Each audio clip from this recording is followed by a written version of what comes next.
നമസ്തേ. ശ്രീരാമ രാമ രാമ ശ്രീരാമചന്ദ്ര ജയ. ശ്രീരാമ രാമ രാമ ശ്രീരാമഭദ്ര ജയ.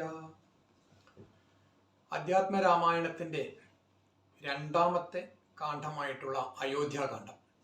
അയോധ്യാകാന്ഡത്തിൽ 3188 വരികളാണുള്ളത്. ഈരടികൾ എന്ന് പറയുമ്പോൾ അതിന്റെ നേരെ പകുതിയായിട്ട് വരും. അപ്പോൾ ഈ 3188 വരികൾ 7 ദിവസത്തെ പാരായണത്തിനുള്ളതുണ്ട്. കാരണം നമ്മളെ ബാലകാണ്ഡത്തിൽ 1700 വരികളാണ്. ഇവിടെ ഏതായാലും അതിനേക്കാളും കൂടുതലുണ്ട്. 7 ദിവസത്തെ പാരായണത്തിനുള്ളതുണ്ട്. ഇവിടെ അയോധ്യാകാന്ഡം ആരംഭിക്കുന്നത് എന്താണ്? ഇവിടെ താർമകൾ കൻപുള്ള തത്തേ വരികടോ താമസശീലമകറ്റേണമാശുനി എന്ന് പറഞ്ഞുകൊണ്ടാണ്. ഇവിടെ എത്തച്ചൻ പറയുകയാണ് തത്തയോട്. ഇവിടെ താർമകൾ കൻപുള്ള തത്ത എന്ന് പറയുന്നത്, താർമകൾ എന്ന് ഉദ്ദേശിക്കുന്നത് മഹാലക്ഷ്മിയെയും താർമകൾ എന്ന് പറയും, സരസ്വതി ദേവിയെയും പറയും. ഇവിടെ സരസ്വതി ദേവി ആയിരിക്കാനാണ് സാധ്യത. കാരണം സരസ്വതി ദേവിക്ക് പ്രിയപ്പെട്ട തത്തേ താമസശീലം, അതായത് അജ്ഞാനം അകറ്റാൻ വേണ്ടിയിട്ട് നീ വരികടോ. കാരണം അജ്ഞാനം അകറ്റുന്നത് എങ്ങനെയാണ്? ഈ രാമകഥ പറഞ്ഞുകൊണ്ടാണ്. അപ്പൊ ഈ രാമകഥ പറഞ്ഞുകൊണ്ട് അജ്ഞാനം അകറ്റാൻ നീ വരിക എന്ന് പറയുകയാണ്. അപ്പൊ ഇവിടെ നിന്നാണ് തത്ത പറയുകയാണ്, ഞാൻ ചുരുക്കി പറയാം, പാപം നശിക്കുന്നത് സങ്കട വിനാശകാരിയായിട്ടുള്ള ആ കാര്യം ഞാൻ പറയാമെന്ന് പറയുകയാണ്. എന്താ പറയാന്നാണെന്നാണ്? ശ്രീരാമൻ പരശുരാമന്റെ അഹങ്കാരമൊക്കെ തീർത്തതിന് ശേഷം അച്ഛനോടും സഹോദരങ്ങളോടും ഭാര്യയോടും ഗുരുവിനോടും ഒക്കെ കൂടിയിട്ട് അയോധ്യയിലേക്ക് എത്തി. എന്നിട്ട് അയോധ്യാവാസികൾ അവരെ എതിരേറ്റു എന്നുള്ള ഈ കാര്യങ്ങൾ പറയുകയാണ്. അപ്പോൾ ഇവിടെ ശ്രീ പരമേശ്വരൻ പാർവതി ദേവിയോട് പറയുന്നതാണല്ലോ കഥാസന്ദർഭം, അങ്ങനെയാണ്. അപ്പോൾ പാർവതി ദേവി ഇവിടെ ശ്രീ പരമേശ്വരനോട് പറയുകയാണ്. ശ്രീ പരമേശ്വരനോട് പറയുന്നത് എന്താണ്? ഭഗവാനെ സ്തുതിച്ചുകൊണ്ടാണ്, മഹാവിഷ്ണുവിനെ സ്തുതിച്ചുകൊണ്ടാണ്.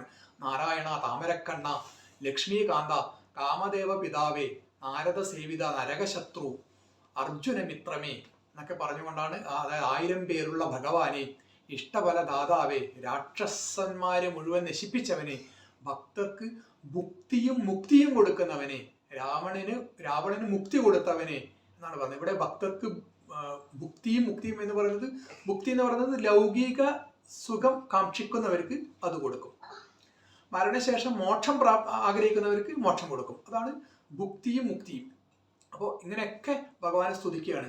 ഇവിടെ ഇപ്പൊ ഈ പറയുന്ന സ്ഥലത്ത് നിങ്ങൾ ശ്രദ്ധിച്ചോന്നറിയില്ല, ഇവിടെ പറയുന്നതാണ് കാമദേവ പിതാവേ എന്ന് മഹാവിഷ്ണുവിന്. അതുപോലെ തന്നെ അർജുനമിത്രമേ, മിത്രം എന്ന് പറഞ്ഞാൽ ശ്രീകൃഷ്ണൻ. അപ്പൊ എഴുത്തച്ഛൻ എഴുതിയ കാലഘട്ടം, ഇല്ലെങ്കിൽ അധ്യാത്മരാമായണത്തിന്റെ ഒരു സംസ്കൃതത്തിലുള്ള ഗ്രന്ഥം എഴുതിയ കാലഘട്ടം ശ്രീകൃഷ്ണനും ശേഷമാണ്. അപ്പോൾ ശ്രീകൃഷ്ണനും മഹാവിഷ്ണുവിന്റെ അവതാരമാണല്ലോ. അപ്പൊ അങ്ങനെയാണ് അർജുനമിത്രമേന്ന് ശ്രീകൃഷ്ണനെയാണ് അവിടെ ഉദ്ദേശിക്കുന്നത്. ഇവിടെ കാമദേവ പിതാവ് എന്ന് പറയുന്നതാണ്. കാമദേവന്റെ പിതാവാണോ മഹാവിഷ്ണു? അല്ല. പക്ഷെ ഇവിടെ എന്താണ്? കാമദേവനെ ശ്രീപരമേശ്വരൻ എന്താണ് തന്റെ തൃക്കണ്ണ് തുറന്ന് അഗ്നിക്കിരയാക്കിയാണ്. അപ്പൊ ആ കാമദേവന്റെ പുനർജന്മമാണ് പ്രദ്യുമ്നൻ എന്നാണ് പറയുന്നത്. പ്രദ്യുമ്നന്റെ പിതാവാരാണ്? ശ്രീകൃഷ്ണനാണ്. അപ്പൊ അവിടെ ശ്രീകൃഷ്ണനെയാണ് വീണ്ടും ഉദ്ദേശിക്കുന്നത്. അപ്പോൾ അങ്ങനെ ഇവിടെ ശ്രീ പാർവതി ദേവി ശ്രീരാമദേവനെ അല്ലെ മഹാവിഷ്ണുവിനോട് സ്തുതിക്കുകയാണ്. എന്നിട്ട് പറയുന്നതാണ്, ശ്രീരാമ കഥകൾ ലോകാവസാനം വരെ, എൻ്റെ ജീവിതാവസാനം വരെ എനിക്ക് കേൾക്കാണ്ട് ഇഷ്ടമാണ്. എനിക്ക് മറ്റൊന്നും വേണ്ട. എനിക്കെന്താണ്? എനിക്ക് എത്ര കേട്ട് കഴിഞ്ഞാൽ തൃപ്തി വരില്ല. എനിക്ക് മോക്ഷം ഒന്നും വേണ്ട. എനിക്കിത് കേട്ടുകൊണ്ടേ ഇരുന്നാൽ മതി എന്ന് ശ്രീ പരമേശ്വരനോട് ശ്രീ പാർവതി ദേവി പറയുകയാണ്. ശ്രീ പരമേശ്വരൻ പറയുകയാണ്, സുന്ദരി നീ കേട്ടുകൊള്ളുക എന്ന് പറയുകയാണ്. അവിടെ ആദ്യം തുടങ്ങുന്നത് അയോധ്യാകാന്ഡത്തിലെ ആദ്യത്തെ ഭാഗം എന്ന് പറയുന്നത്, ഇത് കഴിഞ്ഞതിന് ശേഷം ആദ്യത്തെ ഭാഗം എന്ന് പറയുന്നത് നാരദ രാഘവ സംവാദമാണ്. നാരദനും ശ്രീരാമനും തമ്മിലുള്ള ഒരു സംവാദം, ഒരു സംഭാഷണമാണ് അവിടെ ആദ്യം വരുന്നത്. അപ്പോൾ അവിടെ അത് തുടങ്ങുന്നതിന് മുമ്പ് എഴുത്തച്ഛൻ ശ്രീരാമദേവനെ വീണ്ടും സ്തുതിക്കുകയാണ്. എന്താണ്? ദശരഥപുത്ര, പങ്കജാക്ഷ, ഭക്തർക്ക് വരം കൊടുക്കുന്നവനെ, രഘുകുലജാത എന്നൊക്കെ പറഞ്ഞ് എന്താണ്? നീലകണ്ഠ പ്രിയനെ, നീലകണ്ഠൻ എന്ന് ഉദ്ദേശിക്കുന്നത് ശിവന്, ശ്രീ പരമേശ്വരന് ഇഷ്ടപ്പെട്ടവനെ എന്ന് പറയുകയാണ്. അപ്പൊ അങ്ങനെയൊക്കെയുള്ള ഭഗവാൻ എന്താണ്? ഭഗവാൻ സീതാദേവിയോടുകൂടി അവിടെ സീതാദേവി ഇങ്ങനെ വെഞ്ചാമരൊക്കെ വീശിക്കൊണ്ട്, ശ്രീരാമദേവൻ എന്താണ്? താമ്പൂലൊക്കെ ചവച്ചുകൊണ്ട് ഇങ്ങനെ വിനോദങ്ങളിലെല്ലാം ഏർപ്പെട്ടുകൊണ്ട് ഇങ്ങനെ അവിടെ അയോധ്യയിൽ ജീവിക്കുന്ന ആ കാലഘട്ടത്തിൽ ഒരു ദിവസം എന്താണ്? നാരദ മഹർഷി നേരെ ഭൂമിയിലേക്ക് ഇറങ്ങി വരികയാണ്. അപ്പോൾ അപ്രതീക്ഷിതമായിട്ട് നാരദ മഹർഷി ഇവിടെ ഭൂമിയിലേക്ക് ഇറങ്ങി വന്ന് അയോധ്യയിലേക്ക് എത്തുന്ന സമയത്ത് പെട്ടെന്നാണ് ശ്രീരാമദേവനും സീതാദേവിയും നാരദനെ കാണുന്നത്. അപ്പോൾ അവരുടൻ തന്നെ എന്താണ്? സംഭ്രമത്തോടു കൂടി പെട്ടെന്ന് എഴുന്നേറ്റു. അവിടെ ശ്രീരാമദേവൻ നാരദ മഹർഷിക്ക് പോയിട്ടെന്താണ്? അവിടെ സാഷ്ടാംഗം വീഴുകയാണ്. എന്നിട്ട് നാരദ മഹർഷിയോട് പറയുകയാണ്, ശ്രീരാമദേവൻ പറയുകയാണ്, കരുണാനിധേ എന്താണ്? അങ്ങേ ഞാൻ വന്ദിക്കുന്നു എന്ന് പറയുകയാണ്. എന്നിട്ട് പറഞ്ഞാൽ ലൗകികരായിട്ടുള്ള ഞങ്ങൾക്ക് ആ പാദ കമലം കണ്ടുകിട്ടുക വളരെ ദുർലഭമാണ്. പക്ഷെ അങ്ങ് എന്താണ് ഇവിടത്തേക്ക് എത്തിയിരിക്കുന്നു. അങ്ങ് ലോകം മുഴുവൻ സഞ്ചരിക്കുന്ന ആളാണ്. അതുകൊണ്ട് ലൗകിക ജീവികളായിട്ടുള്ള ഞങ്ങൾക്ക് അങ്ങയുടെ പാദം കാണാനും സാധിക്കില്ല. പക്ഷെ ഞങ്ങൾക്ക് ഇപ്പോൾ അനുഗ്രഹം കിട്ടിയിരിക്കുകയാണ്. അതുകൊണ്ട് തന്നെ എന്താണ് ഇവിടെ പരിശുദ്ധമായിരിക്കുകയാണ്. ഞാൻ എന്താണ് അങ്ങേക്ക് വേണ്ടി ചെയ്യേണ്ടത് എന്ന് ചോദിച്ചാൽ അവിടെ ഇങ്ങനെ നിൽക്കുകയാണ്. എന്നിട്ട് അവിടെ ഇരിക്കാൻ വേണ്ടി പറയുകയാണ്. ഇരിക്കാൻ വേണ്ടിയിട്ട് പറയുന്ന സ്ഥലത്ത് എന്താണ് നാരദൻ ഇരുന്നതിന് ശേഷമാണ് ശ്രീരാമൻ ഇരിക്കുന്നത്. അപ്പോൾ നാരദന്റെ അനുവാദത്തോടു കൂടിയിട്ടാണ് ഇരിക്കുന്നത്. കാരണം അതിഥിയാണ്. അതിഥി വന്നു കഴിഞ്ഞാൽ അങ്ങനെ ആയിരിക്കണം എന്നാണ് പറഞ്ഞത്. നമ്മൾ എഴുന്നേറ്റ് നിന്നതിന് ശേഷം അതിഥി വന്നു കഴിഞ്ഞ് ഇരുന്നിട്ട് നമ്മൾ ഇരിക്കണം. അല്ലാണ്ട് അതിഥി വരുന്ന സമയത്ത് നമ്മൾ ഇരിക്കാൻ വേണ്ടി പാടില്ല. നമ്മൾ അതിഥി വരുമ്പോൾ ബഹുമാനാർത്ഥം എഴുന്നേൽക്കണം. ഇങ്ങനെ കുറേ മര്യാദകളൊക്കെ നമുക്ക് ഈ രാമായണം വായിക്കുന്ന സമയത്ത് നമുക്ക് എങ്ങനെ കാണാൻ വേണ്ടി സാധിക്കും. ആ നാരദൻ പുഞ്ചിരിച്ചുകൊണ്ട് പറയുകയാണ്. കാരണം ശ്രീരാമദേവൻ ഇങ്ങനെ പറയുകയാണ്, അതായത് അതായത് ലൗകികരായിട്ടുള്ള ഞങ്ങൾക്ക് അങ്ങയുടെ പാദപത്മം കാണാൻ ഇടവന്നു. അതിൽ ഞങ്ങൾ എന്താണ് അധികം ഭാഗ്യമുള്ളവരാണെന്ന് പറയുന്ന സമയത്ത് ഇവിടെ നാരദൻ പുഞ്ചിരിച്ചുകൊണ്ട് പറയുകയാണ്, എന്നെ മോഹിപ്പിക്കാൻ വേണ്ടിയിട്ട് സാധാരണ ജനങ്ങൾ പറയുന്ന രീതിയിൽ ഇങ്ങനെ പറയണമെന്നില്ല. നീ സംസാരിയാണ്. ആരെ? ശ്രീരാമൻ. നീ സംസാരിക്കുന്ന സംസാര സാഗരത്തിൽ ജീവിക്കുന്നവർ, ലൗകികമായിട്ട് ജീവിക്കുന്ന എന്നുള്ള രീതിയിലാണ് ശ്രീരാമൻ ആദ്യം പറഞ്ഞതെങ്കിലും ഇവിടെ നാരദൻ പറയുകയാണ്, നീ സംസാരിയാണ്, സർവ്വലോകത്തിൻ്റെയും സൃഷ്ടികർത്താവാണ്, അതിൻ്റെ ഒക്കെ പിതാവാണ്, സർവ്വലോകങ്ങളുടെയും പിതാവാണ് അങ്ങ്. അങ്ങയുടെ ഭാര്യ ആകട്ടെ സമസ്ത ലോകങ്ങളുടെയും മാതാവാണ്. ഈ 14 ലോകങ്ങളും എന്താണ്? നിന്റെ ഗൃഹമാണ്. അങ്ങനെയൊക്കെ നോക്കുമ്പോൾ നീ ഗൃഹസ്ഥനാണ്. ശ്രീരാമൻ ആദ്യം പറഞ്ഞ എങ്ങനെയാണ്? ലൗകികനായിട്ടുള്ള ഗൃഹസ്ഥനായിട്ടുള്ള ഞാൻ എന്നുള്ള രീതിയിൽ പറഞ്ഞത് മറ്റൊരർത്ഥത്തിലാണ്. പക്ഷെ അതിനെ നാരദൻ വ്യാഖ്യാനിക്കുന്നത് എങ്ങനെയാണ്? ശരിയാണ്, നീ ഗൃഹസ്ഥനാണ്. 14 ലോകങ്ങളും സൃഷ്ടിച്ചത്, 14 ലോകത്തിന്റെ പിതാവ് നീയും മാതാവ് സീതാദേവി മായാദേവിയുമാണ്. അപ്പോൾ അങ്ങെന്താണ്? അങ്ങനെ നോക്കുമ്പോൾ അങ്ങ് ഗൃഹസ്ഥനാണെന്നുള്ള കാര്യം എനിക്ക് മനസ്സിലായി എന്ന് പറയുകയാണ്. എന്നിട്ട് പറയുകയാണ്, നിന്റെ സാന്നിധ്യം കാരണം മായയിൽ നിന്ന് സകല ജീവജാലങ്ങൾ ഉണ്ടാവുകയാണ്. അതായത് ബ്രഹ്മാവ് മുതൽ പുൽക്കൊടി വരെ നിന്റെ സന്താനമാണ്. അപ്പോൾ അതൊക്കെ നോക്കുമ്പോൾ നീ സംസാരിയാണ്. അപ്പൊ നേരത്തെ പറഞ്ഞ ഗാർഹസ്ഥ്യവും ഇപ്പൊ പറഞ്ഞ ഗാർഹസ്ഥ്യവും തമ്മിൽ വ്യത്യാസമുണ്ട്. നേരത്തെ പറഞ്ഞ ഗാർഹസ്ഥ്യം സാധാരണ ഒരു ഭാര്യയും ഭർത്താവ് ഒരു കുടുംബമുള്ള ഗാർഹസ്ഥ്യമാണ്. പക്ഷെ ഇവിടെ നാരദൻ അതിനെ എങ്ങനെയാണ് വ്യാഖ്യാനിക്കുന്നത്? സർവ്വലോകങ്ങളുടെയും ഗൃഹനാഥനായിട്ടുള്ള ആ രീതിയിലുള്ള ഗാർഹസ്ഥ്യം. എന്നിട്ട് പറയുന്നത് സകല ജന്തുക്കളുടെയും പിതാവാണ് നീ. അല്ല, ലോകത്തിലുള്ള എല്ലാ ജന്തുക്കളുടെയും പിതാവ് നീയാണ്. അപ്പോൾ പിന്നെന്താണ്? വെളുപ്പ്, ചുവപ്പ്, കറുപ്പ് എന്നീ നിറഭേദങ്ങളോട് കൂടിയിട്ടുള്ള സത്വഗുണം, രജോ ഗുണം, തമോ ഗുണം എന്നീ ഈ ത്രിഗുണങ്ങളോട് കൂടിയിട്ടുള്ള വിഷ്ണുമായ ശക്തി. ആ വിഷ്ണുമായ ശക്തി എന്ന് പറയുന്നത് അങ്ങയുടെ ഭാര്യയാണ്. അവളാണ് എന്താണ് ഈ ജീവികളെ മുഴുവൻ, ഈ ലോകത്തുള്ള ജീവജാലങ്ങളെ മുഴുവൻ ജനിപ്പിക്കുന്നത് അവളാണ്. അപ്പൊ അങ്ങനെയൊക്കെ പറഞ്ഞ സമയത്ത് എന്താണ് നീ പറഞ്ഞത്? സത്യം തന്നെയാണ്. അങ്ങ് മക്കൾ, ബന്ധു, സമ്പത്ത്, ഭാര്യ എന്നിങ്ങനെ ഒരു തൽപര ഗൃഹസ്ഥൻ എന്ന് പറയുമ്പോൾ അത് ശരിയാണ്. പക്ഷെ എന്താണ്? ഇതൊരു ലോക ഗൃഹനാഥനാണ്. ഇവിടെ മഹാവിഷ്ണുവാണ് അങ്ങ്, അതെനിക്കറിയാം. ഈ ലക്ഷ്മി ദേവിയാണ് സീത. അപ്പോൾ അങ്ങനെ പറഞ്ഞുകൊണ്ട് നാരദൻ ഇവിടെ കുറേ ഉദാഹരണം പറയുകയാണ്. അതായത് മഹാവിഷ്ണുവാണ് ശ്രീരാമൻ, ലക്ഷ്മി ദേവിയാണ് സീത. അതോടൊപ്പം തന്നെ പറയുകയാണ് ശ്രീ പരമേശ്വരൻ, ശ്രീ പാർവതി. അതായത് ശ്രീ പരമേശ്വരനാണ് അങ്ങ്, അതോടൊപ്പം തന്നെ ശ്രീ പാർവതിയാണ് സീതാദേവി. ആ സമയത്ത് പറയുകയാണ് എന്താണ്? ബ്രഹ്മാവാണ് അങ്ങ്, അതേസമയത്ത് തന്നെ സരസ്വതിയാണ് സീതാദേവി. അതായത് ബ്രഹ്മാവിന്റെ പത്നിയാണ് സരസ്വതി എന്നാണ് പറയുന്നത്. അപ്പൊ ബ്രഹ്മാവാണ് അങ്ങ്, സരസ്വതിയാണ് സീതാദേവി. എന്നിട്ട് പറയാനാണ് ആദിത്യനാണ് അങ്ങ്, പ്രഭയാണ് സീതാദേവി. ചന്ദ്രനാണ് അങ്ങ്, രോഹിണിയാണ്, ചന്ദ്രന്റെ ഭാര്യയാണ് രോഹിണി, രോഹിണിയാണ് സീതാദേവി. അങ്ങ് ദേവേന്ദ്രനാണ്, ഇന്ദ്രാണിയാണ് സീതാദേവി എന്ന് പറയാണ്. ജാതവേദസാണ് അങ്ങ്, സ്വാഹയാണ് സീതാദേവി. ജാതവേദസ് എന്ന് പറഞ്ഞാൽ അഗ്നിയാണ്, അഗ്നിയുടെ ഭാര്യയാണ് സ്വാഹ എന്നാണ് പറഞ്ഞത്. അപ്പൊ ജാതവേദസാണ് അങ്ങ്, അഗ്നിയാണ് സീതാദേവി. അങ്ങ് യമനാണെങ്കിൽ സീതാദേവി എന്താണ്? ദണ്ഡനീതിയാണ്. ദണ്ഡനീതിയെ ഇവിടെ എന്താണ്? യമന്റെ പത്നിയായിട്ട് ഉപമിക്കുകയാണ് ചെയ്യുന്നത്. ദണ്ഡനീതി എന്ന് പറയുന്നത് ഒരു നീതിശാസ്ത്രമാണ്. അതായത് യമദേവന്റെ കയ്യിലുള്ള നീതിശാസ്ത്രമാണ്. അത് നോക്കിയിട്ടാണ് എന്താണ് ശിക്ഷയൊക്കെ വിധിക്കുന്നത്. അപ്പോൾ ഇവിടെ യമദേവന്റെ ഭാര്യയായിട്ട് ഇവിടെ ദണ്ഡനീതിയെ ഉപമിക്കുകയാണ് ചെയ്യുന്നത്. അപ്പോൾ അന്ന് യമദേവനാണ്, ദണ്ഡനീതിയാണ് സീതാദേവി എന്ന് പറയാണ്. അപ്പോൾ ഈ കുറ്റകൃത്യം ഒക്കെ ചെയ്തു കഴിഞ്ഞാലുള്ള ശിക്ഷാരീതികളൊക്കെ ദണ്ഡനീതി അനുസരിച്ചിട്ടാണ്. അപ്പോൾ അങ്ങനെ ഇവിടെ ആ നീതി സാരത്തിനനുസരിച്ചിട്ട് പറയുകയാണ് ഇവിടെ ദണ്ഡനീതിയാണെന്ന് പറയുന്നത്. അതുപോലെ തന്നെ പറയുകയാണ് അങ്ങ് വരുണനാണ്, ഭാർഗവി ദേവിയാണ് സീതാദേവി. അങ്ങ് വായുവാണ്, സദാഗതിയാണ് സീതാദേവി എന്ന് പറയുകയാണ്. അങ്ങ് കുബേരനാണ്, സമ്പത്കരിയാണ് സീതാദേവി എന്ന് പറയുന്നു. അങ്ങ് രുദ്രനാണ്, രുദ്രാണിയാണ് സീതാദേവി എന്ന് പറഞ്ഞു. എന്നിട്ട് പറയുന്നത് ലോകത്തിലുള്ള സകലമാന പുല്ലിംഗ ശബ്ദങ്ങളും അങ്ങാണ്. അതേപോലെ തന്നെ എന്താണ് സകലമാന സ്ത്രീലിംഗ ശബ്ദങ്ങളും സീതാദേവിയാണെന്ന് പറയുന്നത്. എന്നിട്ട് പറയുന്നതാണ് പരമാത്മാവ് മായയാൽ മറഞ്ഞിരിക്കുകയാണ്. അപ്പൊ അതുകൊണ്ട് തന്നെ സാധാരണക്കാർക്ക് എന്താണ് വേറെ രൂപത്തിലാണ് കാണുന്നത്. അപ്പൊ ഇവിടെ പരമാത്മാവിനെ മായ മറഞ്ഞിരിക്കുന്നത് കൊണ്ട് സാധാരണക്കാർക്ക് അത് കാണാൻ വേണ്ടി സാധിക്കില്ല. സാധാരണക്കാർക്ക് അത് കാണണമെങ്കിൽ എന്താണ്, അത് കാണണമെങ്കിൽ ജ്ഞാനം ഉണ്ടാവണം, അറിവുണ്ടാവണം, അജ്ഞാനം നീങ്ങണം, എങ്കിൽ മാത്രമേ കാണാൻ വേണ്ടി സാധിക്കൂ. അപ്പൊ ഈ കാര്യം ഇവിടെ നാരദൻ ശ്രീരാമനോട് പറയുകയാണ്. ശരിക്കും എന്താണ് ഇവിടെ ഞാൻ നേരത്തെ പറഞ്ഞതുപോലെ, നേരത്തെ പല ഭാഗത്തും പറഞ്ഞതുപോലെ, എഴുത്തച്ഛൻ നമുക്ക് ഈ രാമായണ കഥയിലൂടെ വേദ തത്വം നമുക്ക് പരിചയപ്പെടുത്തി തരികയാണ് ചെയ്യുന്നത്. അതായത് പരമാത്മാ ജീവാത്മാ തത്വം എന്താണ് എന്നുള്ള കാര്യം നമുക്ക് പരിചയപ്പെടുത്തുകയാണ് ചെയ്യുന്നത്. അപ്പോൾ അങ്ങനെ നമ്മൾ ഇത് ശരിക്കും പഠിക്കാൻ വേണ്ടിയിട്ടാണ് ഓരോ സ്ഥലത്തും എഴുത്തച്ഛൻ ഇങ്ങനെയുള്ള കാര്യങ്ങൾ പറയുന്നത്. അപ്പോൾ ഇവിടെ നാരദനെ കൊണ്ട് പറയിക്കുകയാണ്. അപ്പോൾ നാരദൻ പറയുന്നത് പോലെ എഴുത്തച്ഛൻ നമ്മളോട് പറയുകയാണ് ചെയ്യുന്നത്, നമ്മൾ മനസ്സിലാക്കാൻ വേണ്ടി പറയുകയാണ് ചെയ്യുന്നത്. അപ്പോൾ ഇവിടെ പറയാൻ എന്താണ്, അവ്യാകൃതത്തിൽ നിന്ന് മഹത്വവും അതിൽ നിന്ന് സർവാത്മകവുമായിട്ടുള്ള ലിംഗമുണ്ടായി.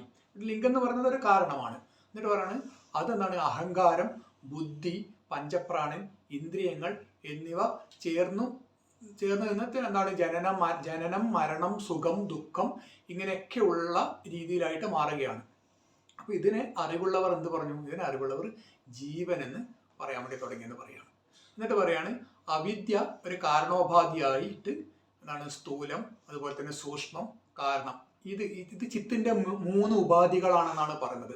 അപ്പൊ ഈ 3 ഉപാധികൾ കൂടിയിട്ടുള്ളതാണ് ജീവാത്മാവ് എന്ന് പറയുന്നത്.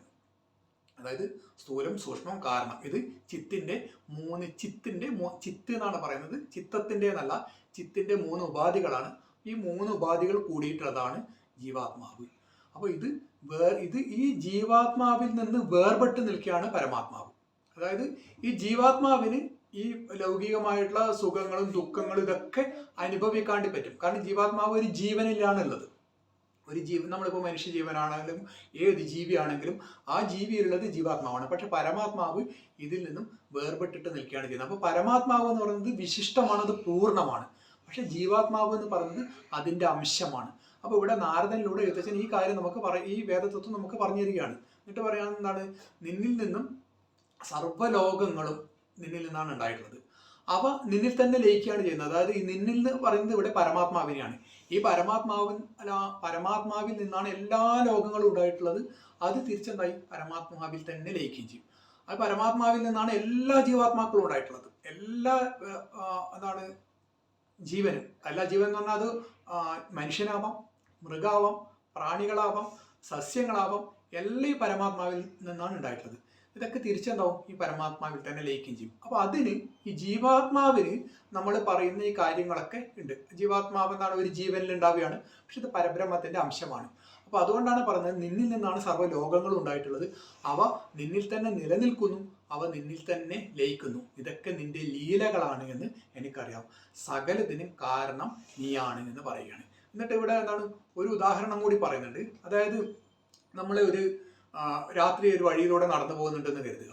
അപ്പോൾ അവിടെ എന്താണ് ചെറിയ നിലാവെളിച്ചത്തിൽ നമുക്ക് ഇങ്ങനെ പെട്ടെന്ന് നമ്മളിങ്ങനെ നടന്നു പോകുമ്പോൾ ഒരു നിലാവെളിച്ചത്തിൽ ആ വഴിയിൽ ഒരു പാമ്പ് കിടക്കുന്ന കാണിക്കണം. പാമ്പ് അനങ്ങുന്നൊന്നുമില്ല, പാമ്പാണ്. ചെറിയ നിലാവെളിച്ചില്ല, നമുക്ക് ശരിക്കും കാണാൻ സാധിക്കുന്നില്ല. അപ്പോൾ നമ്മൾ പെട്ടെന്ന് അവിടെ ഒരു പാമ്പിനെ കാണിക്കണം. നമ്മൾ ഉടനെ എന്ത് ചെയ്യും, നമ്മൾ ഉടനെ അടുത്തുള്ള ആരെങ്കിലും വിളിക്കും. നമ്മുടെ കയ്യിൽ വെളിച്ചമൊന്നുമില്ല, ടോർച്ചൊന്നുമില്ല. നമ്മൾ പെട്ടെന്ന് തന്നെ അടുത്തുള്ള ആരെങ്കിലും വിളിക്കും. വിളിച്ചിട്ട് പറയുന്നത് പെട്ടെന്ന് വാ, ഇവിടെ ഒരു പാമ്പ് കിടക്കുന്നതെന്ന് പറയും. അപ്പോൾ ആരെങ്കിലും ഓടി വന്നിട്ട് പെട്ടെന്ന് ടോർച്ച് അടിച്ച് നോക്കുമ്പോഴൊക്കെ എന്താണ്, അത് പാമ്പല്ല, അതൊരു കയറായിരുന്നു. പക്ഷെ ഈ കയറിനെ കണ്ടിട്ട് നമ്മൾ എന്ത് വിചാരിച്ചു, ഈ കയറിനെ കണ്ടിട്ട് നമ്മൾ വിചാരിച്ചു ഇത് പാമ്പാണെന്ന് വിചാരിച്ചു. പക്ഷെ ഇവിടെ നിന്നാണ് ഈ വെളിച്ചം വന്ന സമയത്ത് നമുക്ക് മനസ്സിലായി അത് പാമ്പല്ല, കയറാണെന്ന് നമുക്ക് മനസ്സിലായി. അപ്പോൾ ഇത് ഇവിടെ നാരദൻ പറയുകയാണ് എന്താണ്, അതായത് പരമാത്മാവിനെ ജീവൻ എന്ന് തെറ്റിദ്ധരിക്കുന്നു. നമ്മൾ ഇവിടെ കയറിനെ എന്ത് തെറ്റിദ്ധരിച്ചു, പാമ്പാണെന്ന് തെറ്റിദ്ധരിച്ചു. അതുപോലെ പരമാത്മാവിനെ നമ്മൾ ജീവൻ എന്ന് തെറ്റിദ്ധരിക്കുകയാണ് ചെയ്യുന്നത്. അപ്പോൾ ജീവനല്ല പരമാത്മാവ് എന്നുള്ള കാര്യം ഇവിടെ ഒന്നുകൂടി ഉറപ്പിച്ച് പറയുകയാണ്. ജീവനല്ല പരമാത്മാവ്. അപ്പോൾ പരമാത്മാവിനെ നമ്മളിവിടെ ജീവനെന്ന് തെറ്റിദ്ധരിക്കുകയാണ് ചെയ്യുന്നത് എന്ന് പറയുകയാണ് ചെയ്യുന്നത്. അപ്പോൾ നമ്മൾ ഓരോരുത്തരും മനസ്സിലാക്കേണ്ടത് നമ്മൾ പരമാത്മാവാണ്, പരമാത്മാവിന്റെ അംശമാണ്. അത് തന്നെയാണ് എന്താണ് അഹം ബ്രഹ്മാസ്മി, ഞാൻ ബ്രഹ്മമാകുന്നു, തത്വമസി അത് നീയാകുന്നു എന്നൊക്കെ പറയുന്നത് ഈ ബ്രഹ്മമാണ്. ഈ ബ്രഹ്മത്തിനെ തന്നെയാണ് പരബ്രഹ്മം എന്ന് പറയുന്നത്, അത് തന്നെയാണ് പരമാത്മാവ് എന്നും പറയുന്നത്. അപ്പോൾ അത് നമ്മൾ ഞാനാണ്, അത് ഞാൻ പരമാത്മാവാണ്, പരമാത്മാവിൻ്റെ അംശമാണെന്ന് നമ്മൾക്ക് മനസ്സിലായി കഴിഞ്ഞാൽ നമുക്ക് ഈ ജനനം മരണം എങ്ങനെയുള്ള ദുഃഖങ്ങൾ ഉണ്ടാവില്ല എന്നാണ് പറയുന്നത്. കാരണം ഞാൻ പരമാത്മാവിൽ നിന്ന് വന്നു, തിരിച്ച് പരമാത്മാവിലേക്ക് പോകും. അപ്പോൾ ഞാൻ പരമാത്മാവിൻ്റെ അംശമാണ്. അപ്പോൾ അതുകൊണ്ട് എനിക്കെന്താണ് ഒരു ദുഃഖം ഉണ്ടാവേണ്ട ആവശ്യമില്ല. ഇത് ഇവിടെ എഴുത്തച്ഛൻ നമുക്ക് പറഞ്ഞു തരികയാണ് ചെയ്യുന്നത്. അപ്പോൾ അത് അറിയണമെങ്കിൽ എന്ത് ചെയ്യണം? അതറിയണമെങ്കിൽ അങ്ങയുടെ കഥ കേൾക്കണം. ആരെ? ശ്രീരാമൻ്റെ അല്ലെങ്കിൽ മഹാവിഷ്ണുവിൻ്റെ കഥ കേൾക്കണം. അങ്ങയുടെ നാമം ചൊല്ലണം. അങ്ങയുടെ കഥ കേട്ടുകൊണ്ടിരുന്നാൽ, അങ്ങയുടെ നാമം എന്താണ് ഉണ്ടാവുക? ഭക്തി ഉണ്ടാവും. ആ ഭക്തി എന്താവും? ആ ഭക്തി നമുക്ക് കൂടുതൽ അറിയാൻ വേണ്ടിയിട്ടുള്ള കാരണം ഉണ്ടാവും. അപ്പോൾ നമ്മൾ പരമാത്മാവിനെ നമ്മൾ അറിയാൻ വേണ്ടി ശ്രമിക്കും. അങ്ങനെ പരമാത്മാവിനെ കുറിച്ച് നമ്മൾ അറിഞ്ഞു തുടങ്ങും. അങ്ങനെ അറിഞ്ഞു തുടങ്ങിയാൽ നമുക്ക് എന്തായി? നമുക്ക് മുക്തി ഉണ്ടാവും, ജീവിതത്തിൽ നിന്ന് മുക്തി ഉണ്ടാവും. അപ്പോൾ ഇവിടെ എഴുത്തച്ഛൻ്റെ ലക്ഷ്യം വ്യക്തമാണ്. എഴുത്തച്ഛൻ എന്തിനാണ് അധ്യാത്മരാമായണം എഴുതിയത്? അധ്യാത്മരാമായണത്തിൽ രാമന്റെ കഥ പറയുന്നത് കൂടെ നമ്മളോട് എന്താണ് പറയുന്നത്? കാരണം അതായത് രാമകഥ കേട്ട് കേട്ട് നമ്മൾക്കൊക്കെ ഭക്തി ഉണ്ടാവും. അപ്പോൾ കഥ കേൾക്കുക, ആദ്യമായിട്ടൊക്കെ വായിക്കുന്നത് ഈ കഥ കേൾക്കുക. കഥ കേട്ട് നമ്മൾക്ക് ഭക്തി ഉണ്ടാവുക. ഭക്തി ഉണ്ടായിക്കഴിഞ്ഞാൽ ഒരുപാട് രാമന്റെ കഥ കേൾക്കുക, രാമന്റെ നാമം ചൊല്ലുക, ഇതൊക്കെ ആയിക്കഴിഞ്ഞാൽ നമുക്ക് ഭക്തി ഉണ്ടാവും. ഈ ഭക്തി ഉണ്ടായിക്കഴിഞ്ഞാൽ നമ്മൾ കൂടുതലായിട്ട് അറിയാൻ വേണ്ടി ശ്രമിക്കും. ആദ്യം നമ്മൾ രാമന്റെ കഥയൊക്കെ കേൾക്കും, കുറേ നാൾ കഥയൊക്കെ കേൾക്കും, രാമ എന്ന് മാത്രം ചൊല്ലും, കഥ കേൾക്കും. കഥയൊക്കെ കേട്ട് കഴിഞ്ഞാൽ നമ്മൾ കൂടുതൽ അറിയാൻ വേണ്ടി ശ്രമിക്കും. എന്താണ് രാമൻ, എന്താണ് ഈ രാമൻ എന്നുകൊണ്ട് ഉദ്ദേശിക്കുന്നത്? അപ്പോഴാണ് നമ്മൾ ഇതിന്റെ തത്വം തേടി പോകുന്നത്. എന്താണ് രാമതത്വം നമ്മൾ തേടി പോകുന്നത് അപ്പോഴാണ്. അപ്പൊ രാമതത്വം തേടി പോകുന്ന സ്ഥലത്ത് നമുക്ക് എന്തായി? അറിവുണ്ടായ സ്ഥലത്ത് നമുക്ക് മനസ്സിലായി ഈ കണ്ടതൊന്നും കണക്കല്ല മനവ, അതായത് ഇതെല്ലാം എന്താണ്? ഇതെല്ലാം മിഥ്യയാണ്. അപ്പോൾ ഞാൻ ശരിക്കും പരമാത്മാവിന്റെ അംശമാണ്, ജീവാത്മാവാണ് എന്നുള്ള കാര്യം നമുക്ക് മനസ്സിലായി. അങ്ങനെ മനസ്സിലായി കഴിഞ്ഞാൽ എന്തായി? നമുക്ക് മോക്ഷം കിട്ടി. അതാണ് എന്താണ് ശ്രീകൃഷ്ണ ഭഗവാൻ ഭഗവത്ഗീതയിൽ പറഞ്ഞിട്ടുള്ളത്. ഏവം യോ വേത്തി തത്വത, ഏതൊരുവനാണോ എന്നെ തത്വത്തിൽ ഗ്രഹിക്കുന്നത്. അത് കേവലമായിട്ട് അറിഞ്ഞാൽ പോരാ, ശ്രീകൃഷ്ണനാണ്, ശ്രീരാമനാണ്, ഭഗവാന്റെ അവതാരമാണെന്ന് അറിഞ്ഞാൽ പോരാ, എന്നെ തത്വത്തിൽ ഗ്രഹിക്കുന്നത്. ഏവം യോ വേത്തി തത്വതാ ത്യക്താദേഹം പുനർജന്മ നൈതി.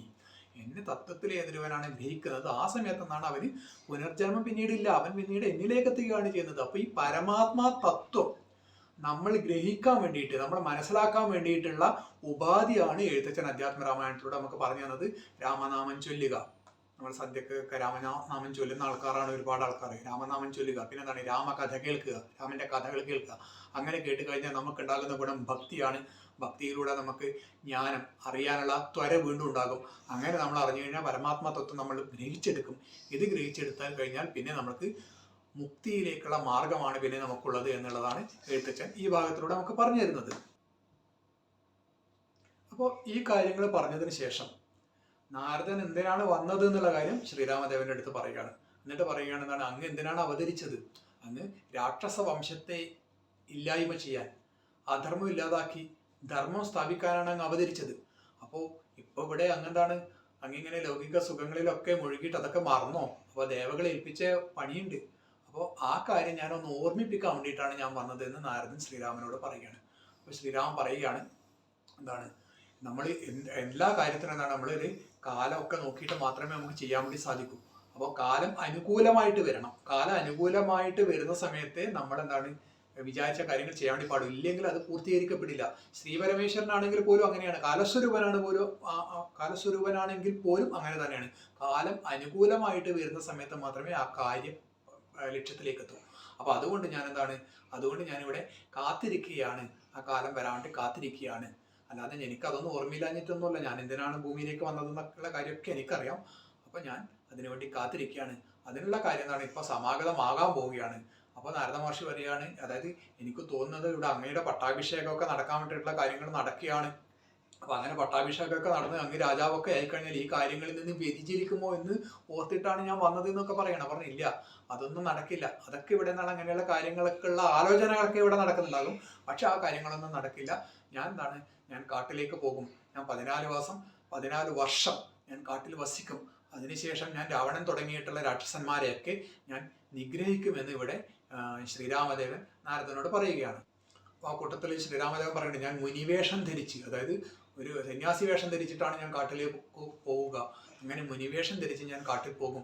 ഈ കാര്യങ്ങളൊക്കെ ഭംഗിയായി സമാപിക്കുമെന്നൊക്കെ പറഞ്ഞത് കേട്ടതിന് ശേഷം നാരദൻ ശ്രീരാമദേവനെ സാഷ്ടാംഗം പ്രണമിച്ചതിന് ശേഷം അദ്ദേഹം തിരിച്ച് ദേവലോകത്തേക്ക് പോവുകയാണ്. അങ്ങനെ ഇവരുടെ രണ്ടുപേരുടെയും സംഭാഷണം ഇവിടെ പൂർത്തിയാവുകയാണ് ചെയ്യുന്നത്. എന്നിട്ട് ഇവിടെ എഴുത്തച്ഛൻ പറയുകയാണ്, ഈ നാരദ രാഘവ സംവാദം ശ്രദ്ധയോടുകൂടി പഠിക്കുകയോ കേൾക്കുകയോ ചെയ്യുന്നവർക്ക് അതിൻ്റെതായിട്ടുള്ള ഗുണങ്ങൾ ലഭിക്കുമെന്ന് പറയുകയാണ്. അത് എഴുത്തച്ഛൻ പറഞ്ഞതിന് ശേഷം വീണ്ടും കഥയിലേക്ക് വരികയാണ്. ഇവിടെ ദശരഥ രാജാവ് വസിഷ്ഠനോട് പറയുകയാണ്, രാമൻ ഭരണകാര്യങ്ങളൊക്കെ ശ്രദ്ധിക്കുന്നുണ്ട്, രാമനെ അയോധ്യാനിവാസികൾക്കൊക്കെ ഭയങ്കര ഇഷ്ടമാണ്, അപ്പോൾ രാമനെ യുവരാജാവായിട്ട് അഭിഷേകം ചെയ്യുന്നത് നല്ലതായിരിക്കുമെന്ന് എനിക്ക് തോന്നുന്നു, അങ്ങയുടെ അഭിപ്രായം എന്താണെന്ന് ചോദിക്കുകയാണ്. വസിഷ്ഠൻ പറയുകയാണ്, നല്ലതാണ്, രാമനെ എല്ലാവർക്കും ഇഷ്ടമാണ്, രാമൻ ഭരണ കാര്യങ്ങളൊക്കെ ശ്രദ്ധിക്കും. അപ്പോൾ അടുത്ത് തന്നെ എന്താണ്, അപ്പോൾ തൊട്ടടുത്ത ദിവസം തന്നെ പൂയം നക്ഷത്രമാണ്, അത് അഭിഷേകത്തിന് പറ്റിയ ദിവസമാണ്, ഇനി കൂടുതൽ കാത്തു നിൽക്കേണ്ട ആവശ്യമില്ല. പക്ഷെ ഭരതനും ശത്രുഘ്നും ഇവിടെ ഇല്ല, കേകയത്ത് പോയിട്ടാണുള്ളത്. അവരെ കാത്തു നിൽക്കുന്ന സമയത്ത് എന്താണ്, മുഹൂർത്തമില്ല, മുഹൂർത്തം തെറ്റും. അപ്പോൾ അവരെ കാത്തു നിൽക്കണമെന്നില്ല, നമുക്ക് ഉടൻ തന്നെ അക്കാര്യങ്ങളൊക്കെ ചെയ്യാമെന്ന് പറയുകയാണ്. അങ്ങനെ വസിഷ്ഠൻ ഉടൻ തന്നെ എന്താണ്, സുമന്ത്രർക്ക് നിർദ്ദേശം കൊടുക്കുകയാണ്. ശ്രീരാമദേവന്റെ പട്ടാഭിഷേകത്തിനുള്ള ഒരുക്കങ്ങൾ നടത്താൻ വേണ്ടിയിട്ട് സുമന്ത്രർക്ക് നിർദ്ദേശം കൊടുക്കുകയാണ്. ആ നിർദ്ദേശം കൊടുത്തതിന് ശേഷം ദശരഥ മഹാരാജാവും വസിഷ്ഠനും അവിടുന്ന് പോവുകയാണ്. സുമന്ത്രർക്ക് നിർദ്ദേശം കൊടുത്തു എന്നാണ് ശ്രീരാമ പട്ടാഭിഷേകത്തിനുള്ള ഒരുക്കങ്ങൾ പെട്ടെന്ന് തന്നെ തുടങ്ങുക എന്ന് പറയുകയാണ്. ഇവിടെ വസിഷ്ഠൻ ദശരഥന്റെ നിർദ്ദേശാനുസരണം നേരെ പോകുന്ന എവിടെയാണ്, ശ്രീരാമന്റെ സന്നിധിയിലേക്കാണ് പോകുന്നത്.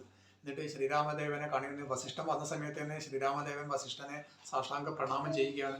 വസിഷ്ഠൻ പറയുകയാണ്, എന്താണ്, അഭിഷേകത്തിന്റെ ആരംഭങ്ങളൊക്കെ ഒരുങ്ങിക്കഴിഞ്ഞു, അങ്ങയെ എന്താണ് യുവരാജാവായിട്ട് അഭിഷേകം ചെയ്യാൻ വേണ്ടിയിട്ടുള്ള ഒരുക്കത്തിലാണ് രാജധാനി എന്ന് പറയുകയാണ്. അപ്പോൾ ഈ സമയത്ത് ശ്രീരാമൻ വസിഷ്ഠനെ നോക്കിയിട്ടൊന്ന് ചിരിക്കുന്നുണ്ട്. അപ്പോൾ വസിഷ്ഠൻ പറയുന്നു, എനിക്കെല്ലാം അറിയാം, എന്താണ്, അങ്ങ് രാവണ നിഗ്രഹത്തിന് വേണ്ടിയിട്ട് ഭൂമിയിൽ അവതരിച്ചതാണെന്ന് എനിക്കറിയാം. പക്ഷെ എന്താണ്, ഇവിടെയുള്ള കാര്യങ്ങളൊക്കെ ഇങ്ങനെയൊക്കെയല്ല നടന്നു പോകുന്നത്. ഇതൊക്കെ അറിയുമെന്നുള്ളത് കൊണ്ടാണ് സൂര്യവംശത്തിന്റെ ഗുരുവായിട്ട് ഞാൻ ഇവിടത്തേക്ക് വന്നത് പോലും. അപ്പോൾ ഈ രാമരഹസ്യം എന്താണ് എന്ന് വസിഷ്ഠൻ അറിയാമെന്നുള്ള കാര്യം വസിഷ്ഠൻ ഇവിടെ ശ്രീരാമനോട് പറയുകയാണ്.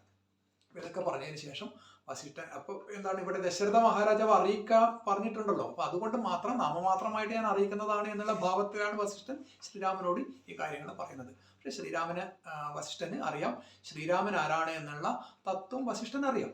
അങ്ങനെ വസിഷ്ഠൻ എന്താണ്, രാജകീയമായിട്ട് അത് ശ്രീരാമനെ അറിയിക്കുന്നത് മാത്രമേ ഉള്ളൂ. അങ്ങനെ അതിനുശേഷം തിരിച്ചു പോവുകയാണ്. അത് തിരിച്ചു പോകുന്ന സമയത്ത് ലക്ഷ്മണനോട് ശ്രീരാമദേവൻ പറയുകയാണ്, ഇവിടെ അഭിഷേക ആരംഭമൊക്കെ നടക്കുകയാണ്, പക്ഷെ അതൊക്കെ എവിടെ എത്തുന്നുള്ള കാര്യം വ്യക്തമായിട്ട് അറിയാലോ, അതൊക്കെ എന്താണ്, അതൊന്നും ഈ വിചാരിച്ച പോലെ നടക്കാൻ വേണ്ടി പോകുന്നില്ല എന്ന് ലക്ഷ്മണനോട് ശ്രീരാമദേവൻ പറയുകയാണ്.